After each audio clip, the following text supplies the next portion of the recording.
তায়েফের ময়দানে আমার রাসূল তো দিয়েছেন। আমি সেই তায়েফ সফর করেছি।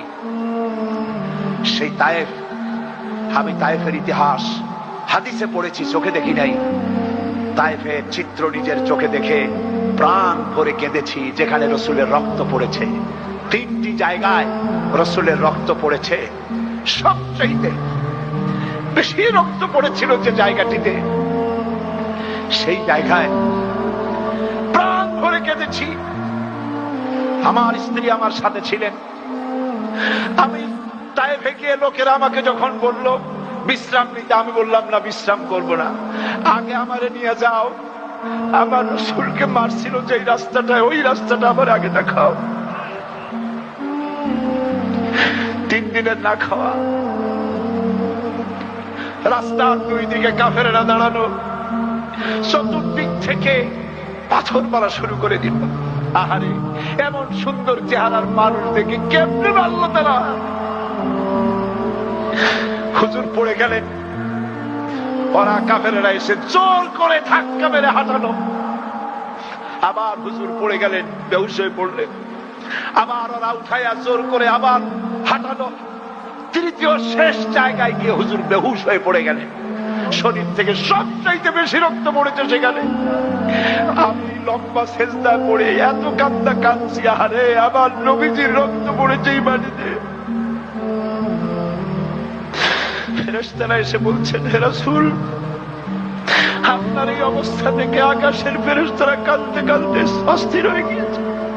আপনি আমাদের অনুমতি দেন, এই পাহাড় চাপা দিয়া কাফেরের কুষ্টি সাফ করে দেই। আমার নবীজি বললেন, না, আমি তা বলবো না। আমি তো পৃথিবীর মানুষকে প্রতিশোধ দিতে আসি নাই।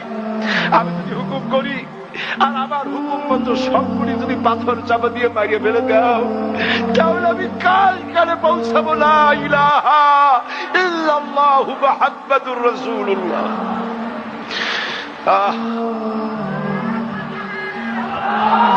রাসূল কারীম সাল্লাল্লাহু আলাইহি ওয়াসাল্লাম উঠে বসেছেন, সঙ্গে যায়েদ, রক্তাক্ত শরীর। আরে, যেই শরীরের দিকে মানুষ একবার তাকাইলে চোখ ফিরাইতে পারত না। হযরত আয়েশা বলেছেন, যে সমস্ত নারীরা ইউসুফ আলাইহিস সালামের দেখে হাত কেটে ফেলাইছিল, ওরা যদি আল্লাহ রাসূলকে দেখতো, হাত কাটতে কাটতে কলিজা কাটিয়ে ফেলাই দিত, টের পাইতো না। এমন মানুষের গায়ে কেমনে পাথর মারল?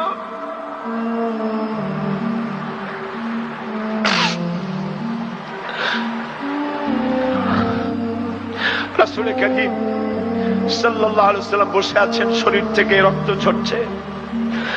বুখারী শরীফে এসেছে, আত্তাস নামক এক যুবক আঙ্গুরের বাগান থেকে 1 গ্লাস আঙ্গুরের শরবত এনে হুজুরের হাতে দিলেন। এত কষ্টের পর 3 দিনের না খাওয়া ক্ষুধার্ত নবী 1 গ্লাস আঙ্গুরের শরবত সবটুকুন পান করে একটা স্বস্তির নিঃশ্বাস ফেললেন। বললেন, তোমার নাম না আত্তাস? তিনি বললেন, হ্যাঁ, আমার নাম আত্তাস। তোমার বাড়ি হযরত ইউনূস আলাইহিস সালামের গ্রামে? বললেন যে হ্যাঁ, আমার বাড়ি ইউনূস আলাইহিস সালামের গ্রামে। যুবক জিজ্ঞেস করলেন, হুজুর, আপনি কি করে বুঝলেন আমার নাম আত্তাস আর আমার বাড়ি ইউনূস আলাইহিস সালামের গ্রামে? আপনি জানলেন কি করে? হুজুর বললেন, আমিও নবী, ইউনূস আলাইহিস সালামও নবী। এক নবীর খবর আর এক নবীর কাছে থাকে। রাসূল গায়ের রক্তগুলি ধুইয়ে 2খানা হাত আল্লাহর দরবারে তুললেন। আজকে দুনিয়ায় কেউ নাই হুজুরের, খাদিজা নাই, আবু তালেবও নাই, রাসূল একা। সাহাবীরা দিনের বেলায় কাফেরদের ভয়তে হুজুরের সঙ্গে দেখা করতে পারে না। হুজুর বলেন, আমার ওই কষ্টের সময় খাদিজা নাই। ওই সব পাথরগুলি আমি আজও চিনি, যে পাথরগুলি আমি যাওয়ার সময় রাস্তায় পাথরগুলি আমাকে বলেছে, আসসালামু আলাইকা ইয়া রাসূলুল্লাহ। পাথরগুলি আমাকে সালাম করেছে। আল্লাহ পাক আমাকে সান্ত্বনা দিয়ে বলেছেন, ইয়া আইয়ুহান নবী হাসবুকাল্লাহ। ও নবী, কোন চিন্তার কারণ নাই, আমি আল্লাহ তোমার জন্য যথেষ্ট। তুমি আমার চোখের সামনে।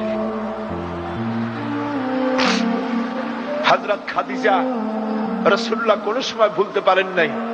হযরত খাদিজার কথা হুজুর বলেছেন, আকাশের নিচে জমিনের উপরে খাদিজার চাইতে উৎকৃষ্ট উত্তম মহিলা আকাশের নিচে জমিনের উপরে আর নাই।